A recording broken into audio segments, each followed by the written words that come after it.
Guys, so ngayong araw nga pala ay magsusuklay tayo ng ating buhok dahil sobrang ano niya talaga. At alam ko dyan guys na hindi nyo pa ako nakilala kasi bago lang po ako dito na content creator sa YouTube. So ngayon magpapakilala ko sa inyo.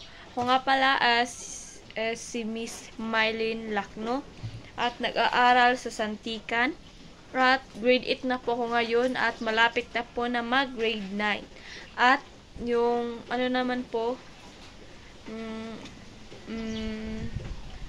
hindi po ako with honor dahil pero masipag naman po ako mag-aral pero sadyang kulang pa talaga yung ano ko skills sa pag-aaral dahil hindi ko pa naabot guys, pero nag-line of 80 yung grades ko guys, hindi siya bumaba ng 70 guys. So proud ako sa sarili ko guys.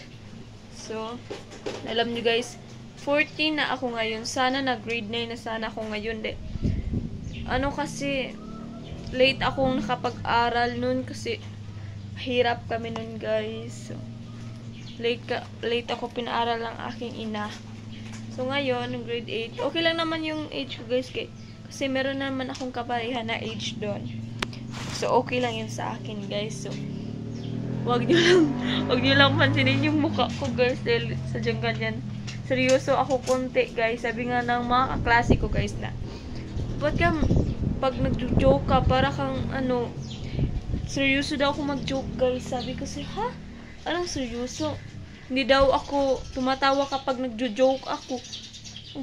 Nag-joke ako guys pero tumatawa naman ako. Hindi ko lang alam bakit ganun yung sabi nila sa akin. So, huwag niyong pansinin yung dito guys. Huwag niyong pansinin yan guys. Alam niyo guys, hindi masama ang magpapaganda. Hindi masama ang magpapaganda. Dahil ang pagmamaganda mo ay sarili. Dapat unahin mo yung sarili mo guys. Hindi yung sa iba ka nag-ano. So, kailangan unahin mo talaga yung sarili mo. So, yan lang po muna. Maraming salamat po sa inyong lahat. Sana gabayan niyo po ako sa aking pag-vlog. Thank you.